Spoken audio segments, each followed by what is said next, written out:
Evening to all. आप सब लोग कैसे हैं? मैं आपका दोस्त, आपका मेंटर अनमोल पारिक, फर्स्ट स्टडी पॉइंट में आपका हार्दिक स्वागत है।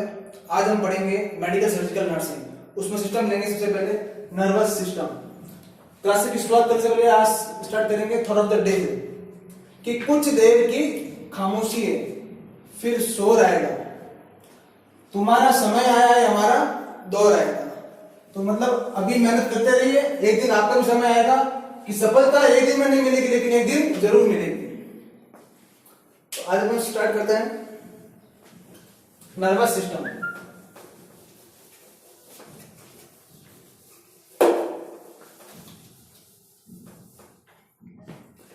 नर्वस सिस्टम में अपन पढ़ेंगे कुछ बेसिक इंट्रोडक्शन पढ़ेंगे, पढ़ेंगे अपन न्यूरॉन के बारे में, न्यूरॉन जो भी सेल होती है, सपोर्टिंग सेल वगैरह वो पढ़ेंगे अपन। पहले शुरुआत करते हैं नर्वस सिस्टम की। Nervous system is a highly specialised system of our body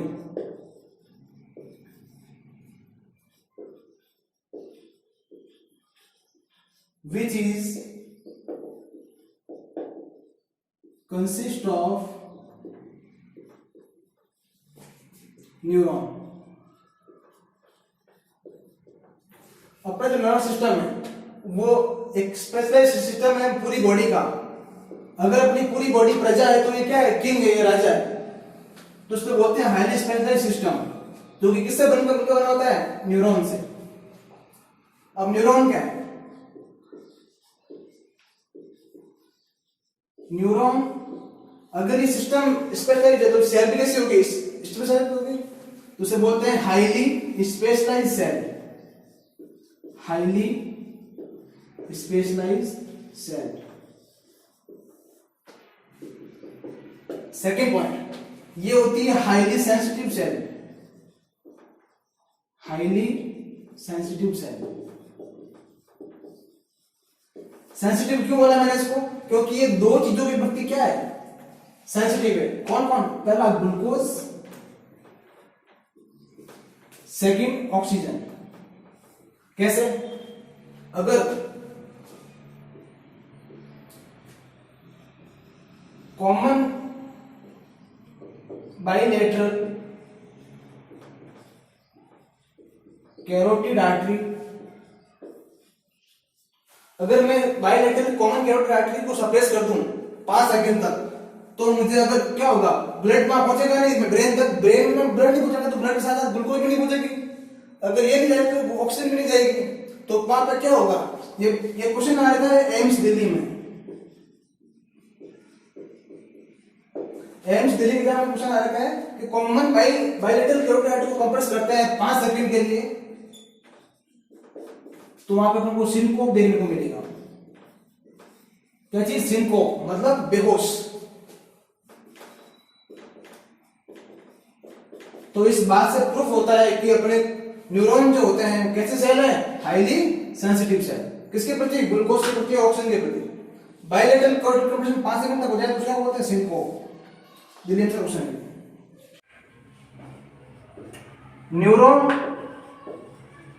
neuron जो होते हैं, जैसा अपन इसको ट्रेन करते हैं वैसे ट्रेनिंग की तरफ से अपन सीखते हैं। जैसे मान लो अपने साइकिल चलाना सीखा तो अपन पहली बार तो गिरते हैं, फिर और गिरते हैं, फिर धीरे धीरे सीखते हैं। तो neuron are learning by training. Train करेंगे सीखेंगे अपन। तो neuron are learning by training. ठीक है। अब हम इसकी पढ़ेंगे एम्ब्रियोलॉजी। नर्वस सिस्टम बनना कब स्टार्ट होता है? एम्ब्रियोलॉजी कि कब अपना नर्वस सिस्टम जो बनना स्टार्ट होता है? जब अपने 3 to 4 वीक की प्रेगनेंसी होती है। 3 to 4 वीक की प्रेगनेंसी के पीरियड में अब जो अपना नर्वस सिस्टम है वो क्या होता है? डेवलप होना स्टार्ट होता है 3 to 4 week pregnancy. 3 to 4 weeks की प्रेगनेंसी। आप अपने को पता है कोई भी सिस्टम या कोई भी ऑर्गन बनता है तो एक जर्म लेयर से बनता है। किससे? जर्म लेयर से। तो ये पूरा नर्वस सिस्टम कौन सी लेयर से बनता है? एक्टोडर्म। ये क्वेश्चन आता है एम्स में, एक्टोडर्म। पूरा नर्वस सिस्टम किससे बनता है? अपने एक्टोडर्म से। कब बनता है? 3 to 4 वीक्स ऑफ प्रेगनेंसी। ठीक है, तो इस पूरे नर्वस सिस्टम बनने के दो सीरीज में सबसे पहले क्या बनता है वो बात करते हैं अपन।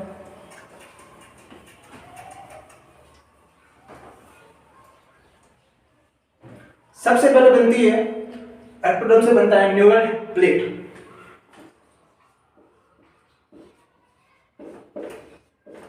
सबसे पहले क्या बनती है? Neural plate. किसकी बनी होती है? मैंने बताया था आपको, एक्टोडर्म से। यहां तक क्लियर है? इस न्यूरल प्लेट से दो चीजें बनती है। कितनी? दो। एक तो बनता है अपने ब्रेन, एक बनती है न्यूरल ट्यूब।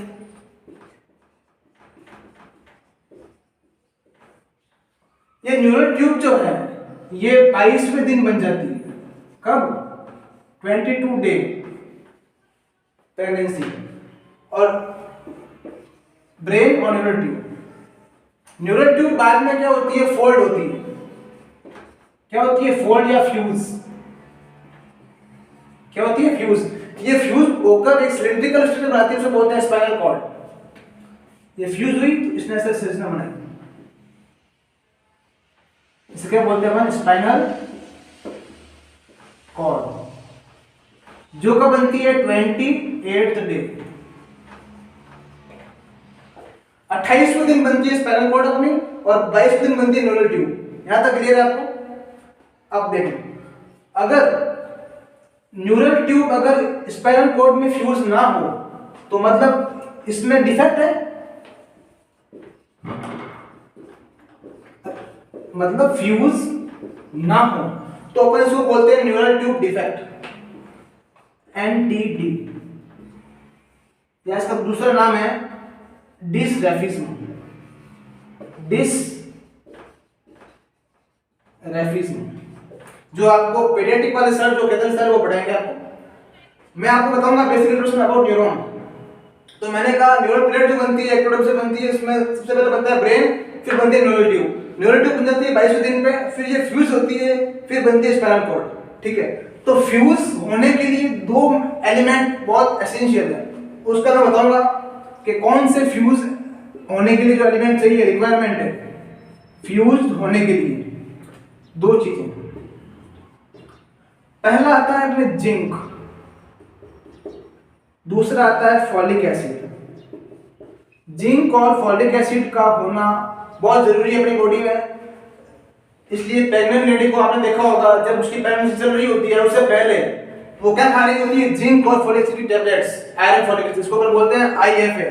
डॉक्टर लिखता है ना आईएफए, आयरन फॉलिक। तो क्यों खाती है? खाती है वो न्यूरल डिफेक्ट ना हो बच्चों के अंदर।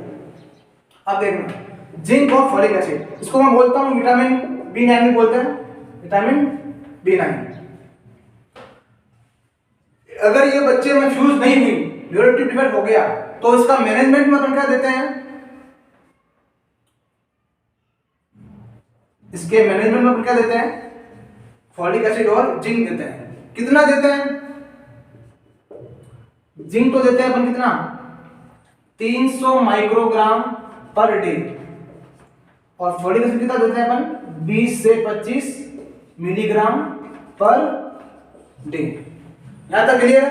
एक बार वापस रिवाइज कर देता हूं कि नर्वस सिस्टम ना पूरा बनता है एक्टोडर्म से बनता है। उसमें सबसे पहले बनती है न्यूरल प्लेट। न्यूरल प्लेट्स बनता है, एक तो बनता है अपना ब्रेन, एक बनती है न्यूरल ट्यूब जो बनती है अपने 22वें दिन पे। फिर ये फ्यूज होती है किसके कारण? जिंक और फॉलिक एसिड की मदद से। किसमें हो जाती है फ्यूज? स्पाइनल कॉर्ड में। स्पाइनल कॉर्ड बन जाती है 28वें दिन पे। अगर ये फ्यूज ना हो तो अपन क्या बोलेंगे? न्यूरल ट्यूब डिफेक्ट, जो अपन पीडियाट्रिक में पढ़ेंगे, या फिर इसको बोलते हैं डिसरेफिज्म। अगर मान लो किसी को हो रखा है एनटीडी तो उसमें मैनेजमेंट अपन उसका क्या करेंगे? मैनेजमेंट में देंगे अपन फॉलिक एसिड और जिंक। जिंक कितना देंगे अपन? 300 माइक्रोग्राम पर डे, और एक देंगे फॉलिक एसिड 20 से 25 मिलीग्राम पर डे।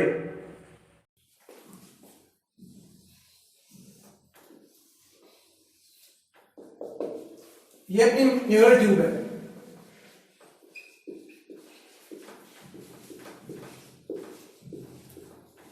ये अपनी क्या है? Neural tube.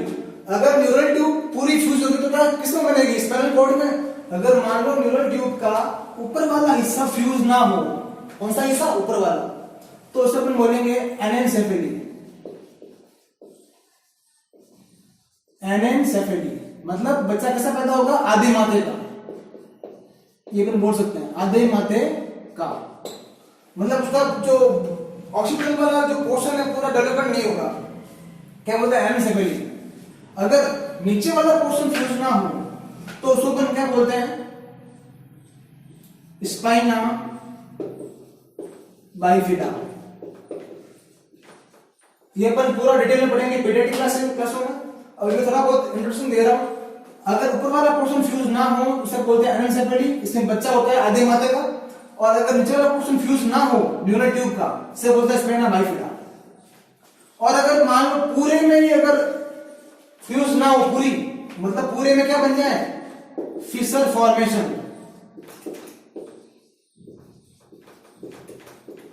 क्या बन जाए? Fissure formation. उसे अपन क्या बोलते हैं?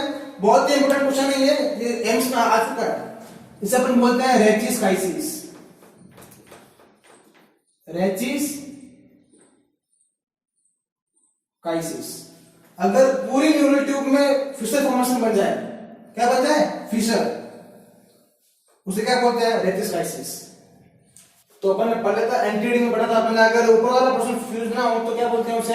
एनेनसेफेली। और नीचे वाला ना हो तो स्पाइना बाइफिडा। और पूरी ना हो तो रेचिसकाइसिस। इसको बोलते हैं डेनियल कंडीशन। अब हम क्या पढ़ेंगे? अपन ने पढ़ा था कि न्यूरल ट्यूब फ्यूज होने के दो चीजें चाहिए। कितनी? दो। पहला जिंक और दूसरा फॉलिक एसिड। जो जिंक है ना, जिंक और का काम आता है अपनी बॉडी में? सुनिएगा। पहला फिजिकल ग्रोथ करवाता है। फिजिकल ग्रोथ करवाता है। आपने सुना होगा जिंकोविट एक आती है, टैबलेट आती है। कौन सी? जिंकोविट, जो अपनी क्या करती है?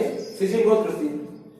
सेकंड, अपने मेंटल फंक्शन में काम करता है जिंक, मेंटल फंक्शन में। और थर्ड अपन इसका यूज लेते हैं बच्चों के अंदर डायरिया में। किसमें? बेबी में, डायरिया में।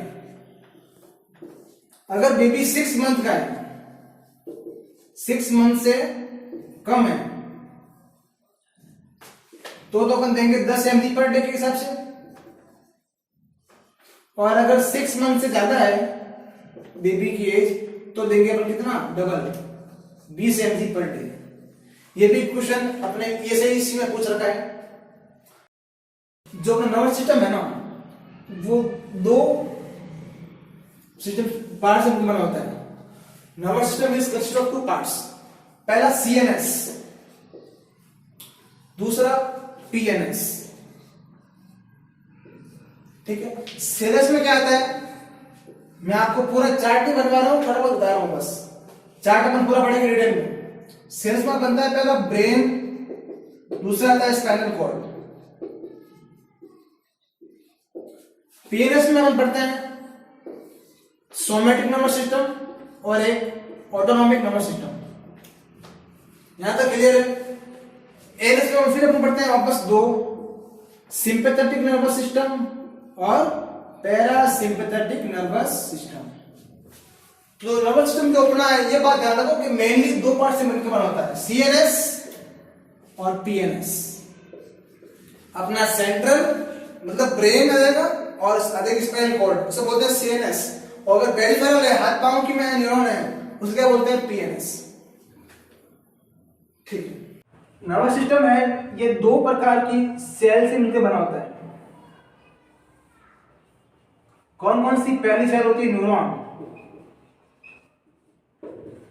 दूसरी होती है न्यूरोग्लिया, न्यूरोग्लिया सेल, या दूसरा नाम है ग्लिया सेल,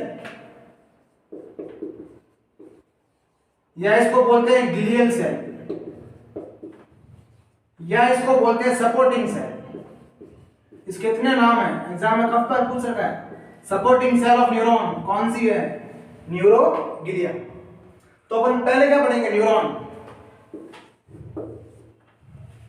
तो हेडिंग डालो न्यूरॉन। फिर हम पढ़ेंगे नेक्स्ट क्लास में पढ़ेंगे न्यूरोग्लिया से।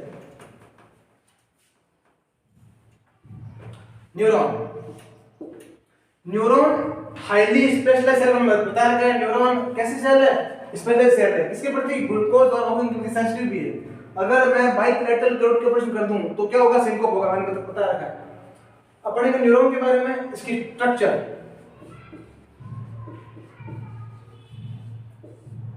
देखना थोड़ी मेरी चित्रकला थोड़ी कमजोर है, फीलिंग लेना।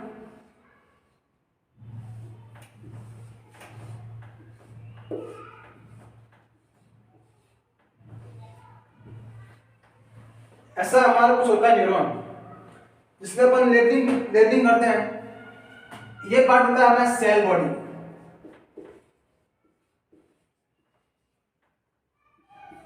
यहां से कुछ निकले होते हैं, इसको बोलते हैं डेंड्राइट्स। क्या बोलते हैं? डेंड्राइट्स। ये होता है हमारा एक्सोन। एक्सोन के ऊपर एक शीथ की कवरिंग होती है। किसकी? शीथ की। उस शीथ का नाम है माइलिन शीथ। क्या नाम है इसका? Myelin sheath. और ये जहां माइलिन शीथ जहां नहीं है, एब्सेंट है, उसे बोलते हैं नोड ऑफ रेनवियर। जैसे यहां पर है, यहां पर है, इसे क्या बोलते हैं? Node of Ranvier. एक हमारे रेनवियर नाम से साइंटिस्ट था, उसने उसी के नाम से क्या पढ़ा है? Node of Ranvier. ये हमारे क्या है? ये जो टर्मिनल पार्ट है, इसे बोलते हैं अपन टीलोडेंड्रिया। क्या बोलते हैं? टीलोडेंड्रिया। और ये जो अपने इसकी लास्ट ब्रांच है, इसे क्या बोलते हैं अपन? Synaptic knob. सिनेप्टिक नोब, या फिर इसका दूसरा नाम है सिनेप्टिक नोब बोल दो, या फिर सिनेप्टिक बटन बोल दो। सेल बॉडी का दूसरा नाम मानो। कभी कभी ये नहीं लिख के लिख देते सोमा। सोमा नहीं है, सोमा है, सोमा। और इसके अंदर जैसे अपनी होती है बॉडी की नॉर्मल सेल, सारे कंटेंट होंगे एक को छोड़ के। वो क्या है? बात करेंगे अपन। इसमें साइटोप्लाज्म भी होगा, इसमें माइटोकॉन्ड्रिया भी होगा, इसमें न्यूक्लियस भी होगा, इसमें सारे ऑर्गन्स होंगे, लेकिन एक को छोड़ के नहीं होगा। इसको बोलते हैं अपन निसेल ग्रेन्यूल्स। निसेल ग्रेन्यूल्स कुछ नहीं है, जो अपने सेल, जो अपनी नॉर्मल सेल है उसमें होता है ना एंडोप्लाज्मिक रेटिकुलम। तो इस न्यूरॉन है क्या? ये तो एक सेल ही है, लेकिन कैसे सेल है? एक बस यही है, स्पेशल टाइप सेल, स्पेशल। इसका अगर हम बात करें ईआर, वो किसे क्या बोलते हैं? निसेल ग्रेन्यूल्स। नॉर्मल सेल का ईआर जो होता है वो क्या कहलाता है? इस न्यूरॉन में निसेल ग्रेन्यूल्स। यहां तक क्लियर है? अब बात करते हैं इस पूरे न्यूरॉन पे ऊपर जो कवरिंग होती है उसे बोलते हैं न्यूरीलेमा। न्यूरीलेमा। और ओनली एक्सोन पे बात करूं तो हो जाएगा अपने एक्सोलीमा। यहां तक क्लियर है? यहां पे बीच में होता है न्यूक्लियस। इसमें न्यूक्लियस भी होगा, ईआर भी होगा, राइबोसोम भी होंगे, सब होंगे, लेकिन एक नहीं होगा। वो क्या नहीं होगा? यहां पे लिखता हूं मैं खास बात।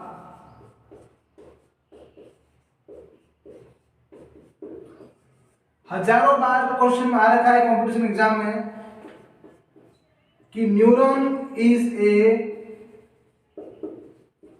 Non mitotic cell. कैसे सेल है? Non mitotic cell. देखिए कैसे, मैंने कहा था न्यूरॉन जिस अपने नॉर्मल सेल में सारे होते हैं ऑर्गन्स, उसमें भी सारे होते हैं ऑर्गेनेल्स, लेकिन एक को छोड़ के, वो उसका नाम क्या है? सेंट्रोसोम। क्या नाम है उसका? सेंट्रोसोम। ये नहीं होता, इसका मतलब ही क्या होता है नॉन माइटोटिक? ऐसी सेल जो बार बार डिवाइडेड नहीं हो सकती। जैसे देख लो, कोई मान लो कोई पागल होता है तो क्या वापस उसके चांस होते हैं ठीक होने के? नहीं होते ना। क्यों नहीं होते? क्योंकि इसमें सेंट्रोसोम नहीं है। अगर ये होते हैं प्रेजेंट तो वापस न्यूरॉन बन जाएंगे। इसलिए बोलते हैं न्यूरॉन के अंदर क्या होती है, रीजनरेशन की पावर नहीं होती, नहीं होती। क्यों? क्योंकि सेंट्रोसोम प्रेजेंट नहीं होते हैं। सेंट्रोसोम क्या करते हैं? अपने सेल डिवीजन में हेल्प करते हैं। किसकी? उन पढ़ते हैं मेटाफेज, एनाफेज, टेलोफेज, सब पढ़ते हैं ना। तो मेटाफेज में सेंट्रोसोम हेल्प करते हैं।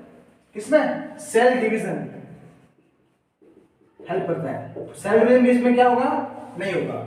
इसलिए ये कैसे सेल है? Non mitotic cell. ये बहुत ही इंपॉर्टेंट क्वेश्चन है, वेरी वेरी वेरी इंपॉर्टेंट।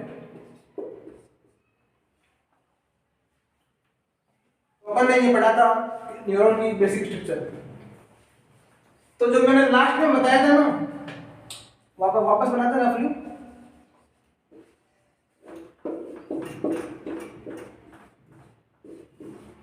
वापस मैं लेबलिंग नहीं करूंगा, बताता हूं। ये क्या होता है? डेंड्राइट्स, ये सेल बॉडी, ये एक्सॉन, ये टिलोडेंड्रिया, सिनेप्टिक नोब, ये माइलिन होती है यहाँ पे, ये सेल बॉडी, ठीक है, ये सिनेप्टिक नोब। अब आपने एक नाम सुना होगा, न्यूरोट्रांसमीटर। सबने सुना होगा न्यूरोट्रांसमीटर। अब ये न्यूरोट्रांसमीटर होते कहां पर है? देखना, ये जो होते हैं सिनेप्टिक नोब, सिनेप्टिक जो नोब होते हैं इनके अंदर क्या होते हैं? न्यूरोट्रांसमीटर। अब देखना, मैं इस पार्ट को क्या कर रहा हूं? जूम कर रहा हूं। ये जो सिनेप्टिक नोब है इसमें मैंने कहा था क्या होते हैं? न्यूरोट्रांसमीटर। इसको मैं क्या कर रहा हूं? जूम कर रहा हूं। ये कुछ ऐसे हो दिखेगा, ठीक। ये क्या है? Synaptic knob. इसके अंदर क्या होता है? इसके अंदर फर्दर एक होती है संरचना ऐसे। इसे क्या बोलते हैं? Synaptic vesicle. Synaptic vesicle. इसके अंदर क्या होते हैं? न्यूरोट्रांसमीटर। इसके अंदर क्या है? तो अपन ने इसलिए इनडायरेक्टली बोल दिया कि अपने एंटी कहां पर है? सिनेप्टिक नोब में। लेकिन एक्चुअल में कहां पर है? सिनेप्टिक नोब के अंदर, सिनेप्टिक वेसिकल के अंदर। अब ये कैसे बाहर निकलते हैं न्यूरोट्रांसमीटर? अब देखना, यहां पे कुछ होते हैं चैनल, उसको बोलते हैं वोल्टेज गेटेड कैल्शियम चैनल। ये क्या है? Voltage gated calcium channel. अब यहां से कैल्शियम होता है रिलीज, यहां से कैल्शियम रिलीज होगा, कहां जाएगा? सिनेप्टिक वेसिकल पे। इसको क्या करेगा? रप्चर। जैसे ये रप्चर होगा तो वैसे फटेगा, उससे क्या होंगे? Release neurotransmitter. अब ये कहां पार्ट? अंतिम पार्ट है, तो ये रिलीज होके कहां जाएंगे? दूसरे न्यूरॉन के इस वाले पार्ट पे। ये क्या? डेंड्राइट। अब ये कैसे होता है? मैं दिखाता हूं कि आपके हाउ टू नर्व कंडक्शन कैसे होता है।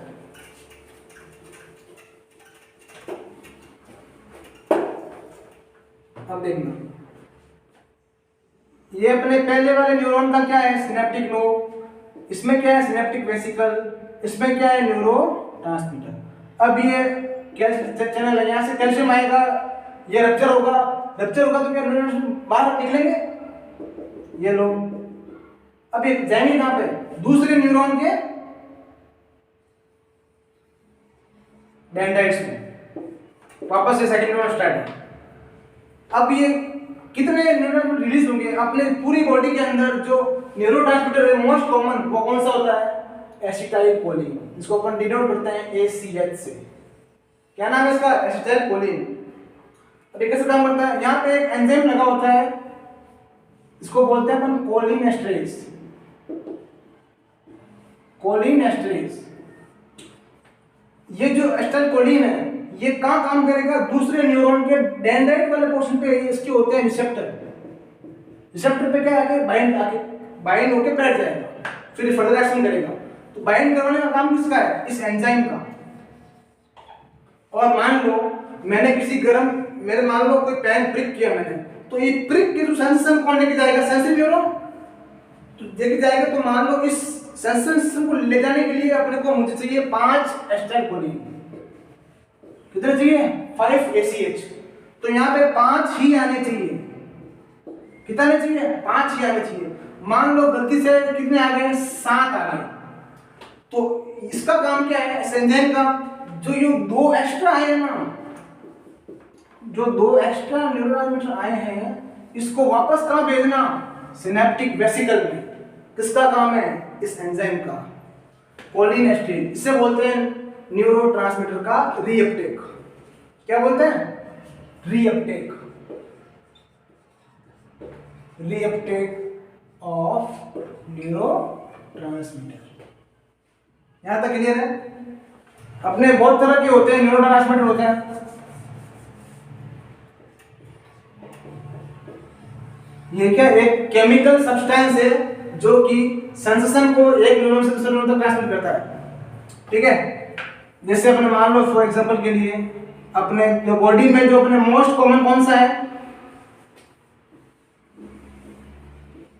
Acetyl choline. ये क्या है? Most common.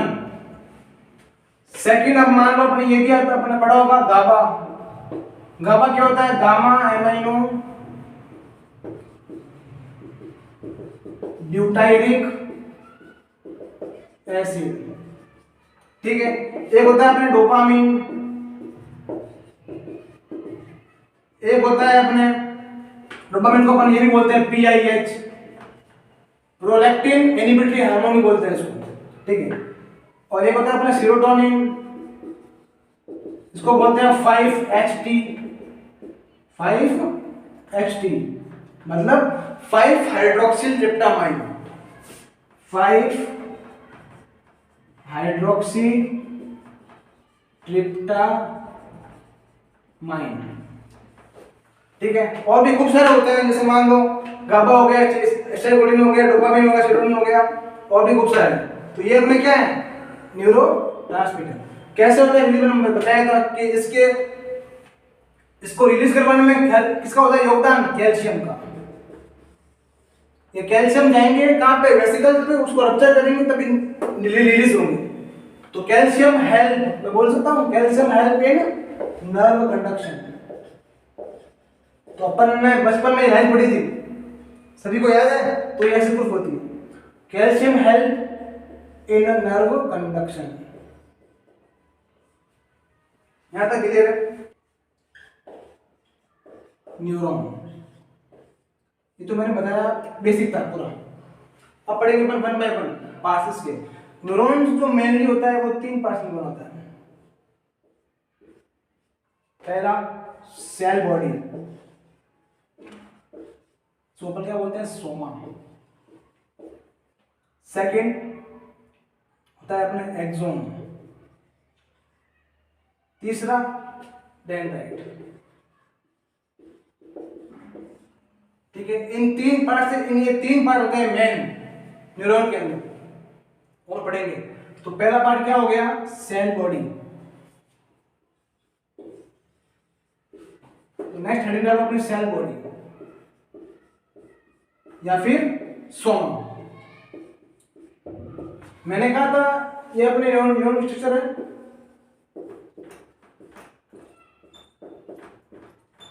ये क्या है? Cell body. इस सेल बॉडी में क्या बताया? Nissl granules. Nissl granules. तो it contain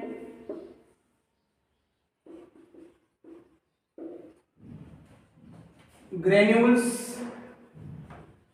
called nicelle granules। हजारों बार एग्जाम में पूछा गया है nicelle granules। इसका काम क्या है?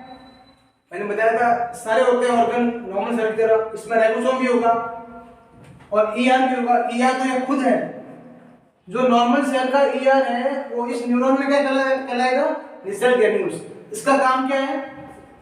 Protein synthesis. Protein synthesis. तो इस सेल बॉडी का काम क्या हो गया? ओवरऑल न्यूरॉन का रिपेयर करना। क्या करना? Neuron repairing, neuron repairing. पहला काम तो ये हो गया फंक्शन के अंदर। सेकंड काम क्या है? अब ये न्यूरॉन का सेल बॉडी वाला पार्ट है, इसके यहाँ पे क्या है? डेंड्राइट्स। ठीक है, तो डेंड्राइट से ये इंपल्स लेगा, किसको करेगा ट्रांसमिट? एक्सॉन वाले पार्ट को। तो it transmit impulse from dendrite to axon। ये सेल बॉडी ये इंपल्स लेगा दूसरे ऊपर वाले न्यूरॉन से, तो इंपल्स लेगा कहां से? डेंड्राइट वाले पार्ट से, और देगा किसको? एक्सॉन वाले पार्ट। तो उसके जो मेन दो काम होंगे, एक न्यूरॉन का रिपेयर करना। रिपेयर कैसे करेगा? अब इसमें क्या है? एंडोप्लाज्मिक रेटिकुलम है, उसे क्या बोलते हैं? Basal granules. इसका काम क्या है? प्रोटीन बनाना। तो प्रोटीन का काम करता है रिकवरी में, तो ओवरऑल न्यूरॉन रिपेयरिंग काम आएगा। ठीक है, सेकंड क्या काम आएगा? It transmit impulse from dendrite to axon, dendrite to axon. Second पढ़ते हैं अपन एक्सॉन के बारे में। तो अपन ने पहला पॉइंट पढ़ा था सेल बॉडी, अब पढ़ेंगे अपन एक्सॉन। तो नेक्स्ट हेडिंग डालो, साथ साथ में नोट्स भी बनाते रहो। एक्सॉन,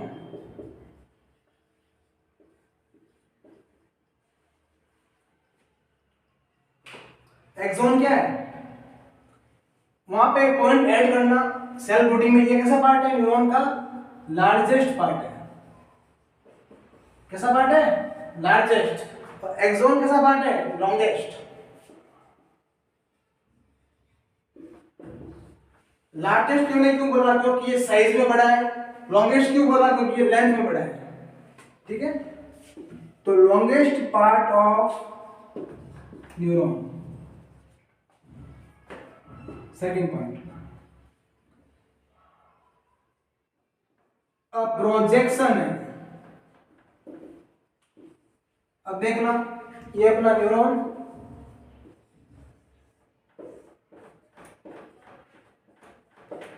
न्यूरॉन से सेल बॉडी से क्या निकल रहा है? एक लंबा प्रोजेक्शन। उसे क्या बोलते हैं? इसलिए मैंने क्या लिखा? ए। वैसे तो प्रोजेक्शन बहुत सारा निकल रहा है यहां से, ये देखो, लेकिन ये क्या है? डेंड्राइट्स है। अगर मैं लिखूं प्रोजेक्शंस तो वो क्या है? डेंड्राइट्स। अगर मैं लिखूं सेल बॉडी से निकलने वाला एक प्रोजेक्शन, तो वो क्या है? एक्सॉन। छोटी छोटी बातें और सिलेक्शन। अ प्रोजेक्शन, एक प्रोजेक्शन फ्रॉम, कहां से? डेंड्राइट से, क्या कहलाता है? एक्सॉन।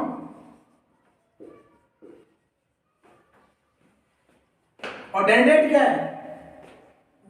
मोर देन 2 प्रोजेक्शंस से एक न्यूरॉन में उससे वैसे तो होता है 5 से 7 डेंड्राइट्स, लेकिन ये क्या है? एक प्रोजेक्शन, एक लंबा प्रोजेक्शन, क्या कहलाता है? एक्सॉन। इसलिए मैंने क्या बोला? Longest part. अब देखो इसमें क्या होता है? इसमें अगर एक्सॉन में फ्लूइड है, भरा होता है, उसे क्या बोलते हैं? जैसे अपने मान लो नॉर्मल सेल है, इसमें फ्लूइड है, क्या बोला मैंने? साइटोप्लाज्म। वैसे मान लो ये एक्सॉन है, इसमें फ्लूइड है, क्या बोलूंगा? एक्सोप्लाज्म। जाहिर सी बात है, एक्सोप्लाज्म। इस एक्सोप्लाज्म में क्या होते हैं? एक संरचना होती है, उसको बोलते हैं ग्रेन्यूल्स। ग्रेन्यूल्स क्या होते हैं? ग्रेन्यूल्स। इन ग्रेन्यूल्स को बोलते हैं अपन न्यूक्लियाई। एक बात एक नोट करके लिखना,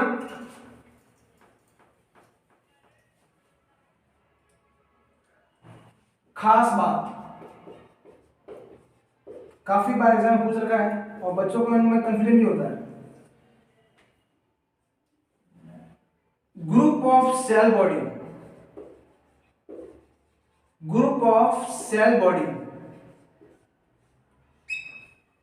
अगर ये पूरा न्यूरॉन है, अगर सेल बॉडी का जो अगर गुच्छा बन रहा है उसे अपन क्या बोलेंगे? और अगर एक्सॉन का गुच्छा बन रहा है उसे क्या बोलेंगे? अगर मान लो बहुत सारी सेल बॉडी की मिल रही है, उसे अपन क्या बोलेंगे? Grey matter. ये क्या बनाएगी? Grey matter. अगर सेल बॉडी का जो ग्रुप है अगर सीएनएस में है तो अपन क्या बोलेंगे इसको न्यूक्लियई, क्लियर है। और अगर पीएनएस के न्यूरॉन की अगर सेल बॉडी का ग्रुप बन रहा है पीएनएस में मतलब हाथ और पैरों में, इसका मतलब ब्रेन और स्पाइनल कॉर्ड, पीएनएस में बन रहा है ग्रुप किसका सेल बॉडी का, उससे अपन क्या बोलेंगे गैंग्लिया, क्या बोलेंगे गैंग्लिया। एक्सेप्ट एक अपवाद है बेसल गैंग्लिया, आपने नाम सुना होगा बेसल गैंग्लिया का नाम, इससे मैंने क्या बोला गैंग्लिया, लेकिन ये पार्ट किसका होना चाहिए पीएनएस का, लेकिन है किसका सीएनएस का। आया समझ में, एक अपवाद है बेसल गैंग्लिया, ये याद रखना बस। इसका काम क्या है, जैसे मान लो अपन चलते हैं जो अपन अपने हाथ ऑटोमेटिक हिलते हैं अपन को पता नहीं चलता है, ये काम किसका है बेसल गैंग्लिया का। सुई में धागा पिरोना काम किसका है बेसल गैंग्लिया का। आई ब्लिंकिंग काम किसका है बेसल गैंग्लिया का। थूक गिटना काम किसका है बेसल गैंग्लिया का। मतलब बहुत सारे जो फाइन होते हैं मूवमेंट अपने बॉडी के कौन कंट्रोल करता है बेसल गैंग्लिया, किसके द्वारा एसीएच न्यूरॉन द्वारा। ओके अपन ने पहला पढ़ा था सेल बॉडी के बारे में, सेकंड पढ़ा अपन एक्सोन। एक्सोन में बताया था होता है एक्सोप्लाज्म, क्या होता है एक्सोप्लाज्म। मैंने कहा इसमें होते हैं ग्रेन्यूल्स, सब क्या बोलते हैं न्यूक्लियाई, क्लियर है। ये न्यूक्लियाई का काम क्या है, ये हार्मोन बनाते हैं, क्या करते हैं हार्मोन बनाते हैं। जैसे अपने एग्जांपल जैसे oxytocin, ADH, anti diuretic hormone, ये ऐसे हार्मोन लोग बनाते हैं। नेक्स्ट बात करेंगे अपन तीसरा, अपने सेल बॉडी हो गया, एक्सोन हो गया, लास्ट बचा अपन डेंड्राइट, क्या डेंड्राइट्स।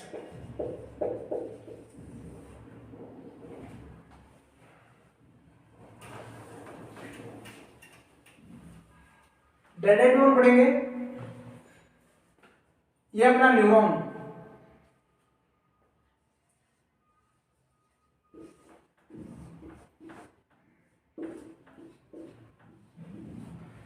इस एक न्यूरॉन के सेकंड से नीचे क्या होगा दूसरा न्यूरॉन होगा, तो दूसरे न्यूरॉन में क्या होगा डेंड्राइट्स। खाली मैं यही क्वेश्चन बता रहा हूं, यही पढ़ेंगे। ये क्या है डेंड्राइट्स।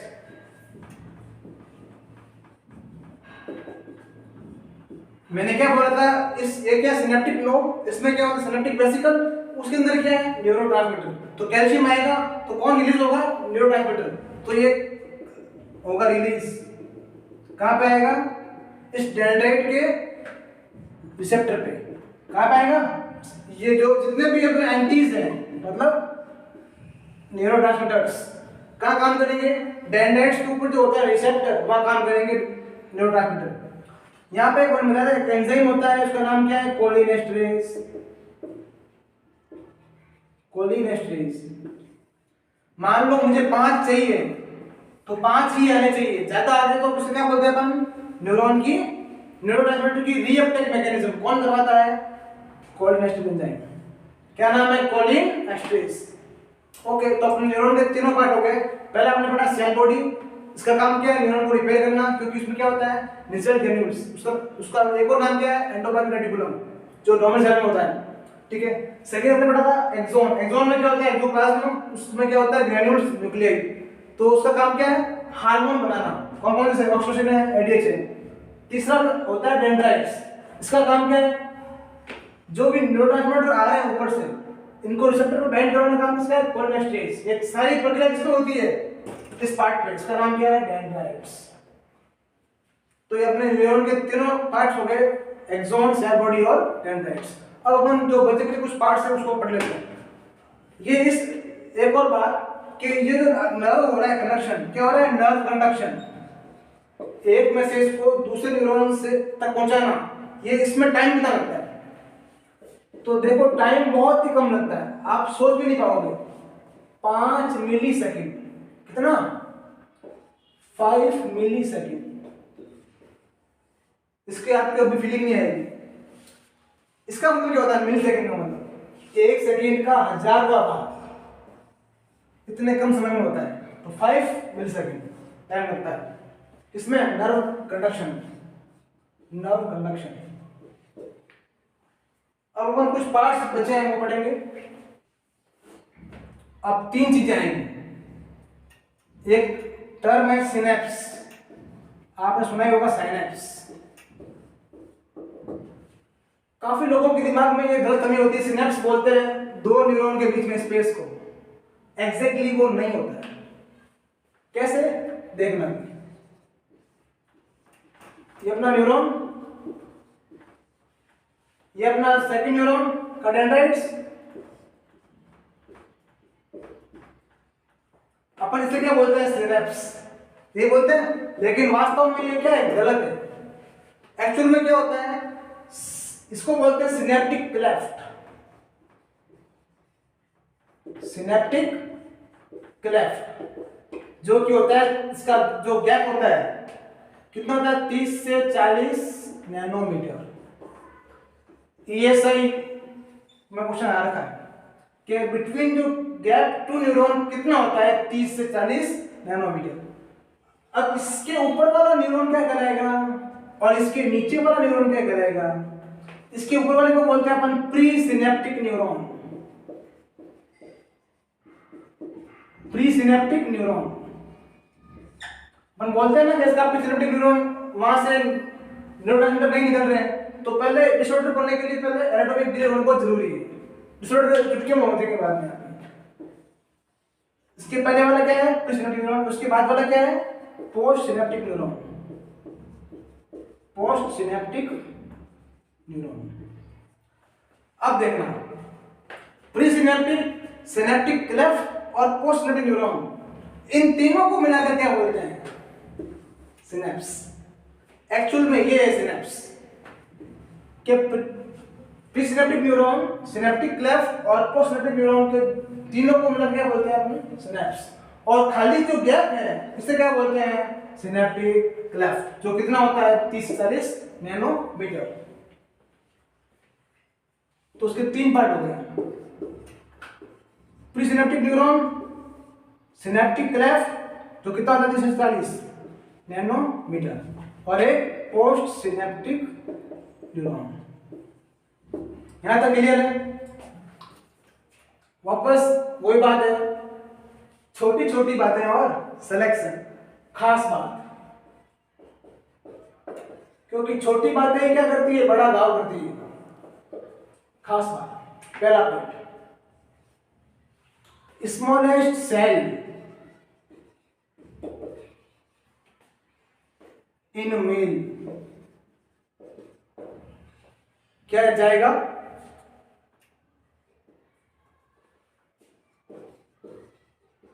स्पर्म, जो कि होता है अपने 1 माइक्रोन का। क्या होता है कि महिलाओं में स्पर्म होता नहीं है, तो स्मॉल सेल क्या रहेगा, मेल में sperm. Second, smallest cell in female. Female में क्या है, स्मॉल सेल, प्लेटलेट्स, क्योंकि महिलाओं में स्पर्म होता है क्या, नहीं होता, प्लेटलेट्स। सेकंड बात करें अपन, लार्जेस्ट सेल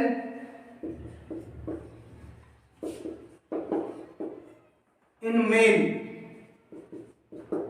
क्या कहेगा, न्यूरॉन। न्यूरॉन जो होता है ना, वो 1 माइक्रोन से लेकर 90 सेंटीमीटर तक हो सकते हैं। मतलब अपन इसकी फिक्स लेंथ बता नहीं सकते, छोटे होते हैं कुछ बड़े भी होते हैं। Second, largest cell in female क्या है, ओवम। ओवम माने अंडा, जो कि होता है 130 माइक्रोन का लगभग। थर्ड कौन पढ़ते हैं अपन, स्मॉलेस्ट सेल ऑन अर्थ। पूरी धरती के ऊपर सबसे स्मॉलेस्ट सेल कौन सी है, क्या जाएगा, वायरस। तो जो वायरस है उसकी सेल क्या है, सबसे धरती पे स्मॉल सेलेस्ट है। Largest cell on earth, largest cell on earth क्या है? शुतुरमुर्ग का अंडा, इसको बोलते हैं अपन ऑर्चिड एग, जिसका वजन लगभग 2 किलो के बराबर होता है। उठा के मत देखना, 2 किलो। वो गया था, क्लियर है? अब बात करते हैं अपन खास बात के अंदर ही, स्मॉलेस्ट ग्लैंड। स्मॉलेस्ट ग्लैंड बोल दूं या फिर स्मॉलेस्ट ऑर्गन बोल दूं, क्या है? Pineal gland. Pineal gland. अगर मैं बोलूं लार्जेस्ट ग्लैंड तो क्या जाएगा? Thyroid gland. Thyroid gland. Thyroid gland जो होती है अपने फीटस के अंदर सबसे पहले कौन बनती है? Thyroid gland. तो सबसे पहले फर्स्ट टाइम डेवलप जो ग्लैंड होती है वो कौन सी ग्लैंड है? इन फीटस थायराइड। जब बच्चा जन्म मतलब इंट्रायूटेरल लाइफ में सबसे पहली ग्लैंड पूछ ले कौन सी बनती है, क्या नाम उसका? Thyroid gland. ये एकमात्र ऐसी ग्लैंड है जो खुद के हार्मोन खुद ही बनाती है और खुद ही सीक्रेट करती है और खुद का हार्मोन खुद स्टोर करती है। तो ऑन हार्मोन, खुद के हार्मोन को क्या करती है? एक तो बनाती है और एक स्टोर भी करती है। ऐसी कोई ग्लैंड नहीं है जो खुद के हार्मोन को स्टोर भी करती है और बनाती भी है। अपनी पूरी बॉडी में हार्मोन कौन बनाता है? हाइपोथैलेमस, वो बनाता है, लेकिन सीक्रेट कौन करती है? Pituitary glands. उसके अलग अलग पार्ट्स जैसे पोस्टी पिट्यूटरी करती है अपने ऑक्सीटोसिन एडीएच एंट्री करती है अपने ग्रोथ हार्मोन वगैरह, और जो उसका होता है इंटरमीडिएट पार्ट वो करती है अपना एमएसएच। ठीक है, अब बात करूं मैं लार्जेस्ट ग्लैंड होगी, लार्जेस्ट ऑर्गन। लार्जेस्ट ऑर्गन कौन सा है? लीवर। लार्जेस्ट पूछ लो ऑर्गन तो कौन सा है? लीवर। लीवर क्या है? लीवर को बोलते हैं अपन पूरी बॉडी का इंटरनल ऑर्गन पूछे तो क्या आएगा? लीवर। अगर पूछे पूरी होल ओवर बॉडी का कौन सा है तो क्या आएगा? स्किन। सेकंड नंबर क्या आएगा? लीवर। लीवर कैसी है? लार्जेस्ट एक्सोक्राइन ग्लैंड भी है। ठीक है, पूरी अगर पूछो ओवरऑल ग्लैंड कौन सी है तो थायराइड ग्लैंड है। लीवर कैसा है? हॉट ऑर्गन पूछे तो कौन सा है? Liver. Hot organ, busy organ. ठीक है, और हाईली मतलब इसमें अपन ने बचपन में पढ़ा होगा रीजनरेशन पावर होती है। क्या होती है? पुनरुत्पादन भवन क्षमता। चिपकली की पूंछ, चिपकली की पूंछ करती है तो वापस मिल जाती है ना। वैसे लीवर अपने मान लो 50% डैमेज है तो वापस हो जाएगा रिकवर। इसे बोलते हैं अपन लीवर की regeneration power. Okay, so all thank you. अब आपको एक बात पॉइंट बताना भूल गया था मैं एक्सोन के बारे में। एक्सोन जो होता है अपना, ये अपना न्यूरॉन, ये एक्सोन। एक्सोन पे शीट होती है, इस नाम जो है माइलिन शीट। माइलिन शीट अलग अपन बांट ले सीएनएस ले अपन, तो सीएनएस की जो माइलिन शीट है, किसकी? सीएनएस की। किसकी बनी होती है? ओलिगोडेंड्रोसाइट।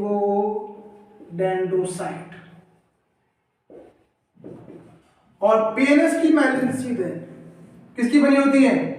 स्वान सेल की। स्वान सेल, ये क्या है? Myelin sheath.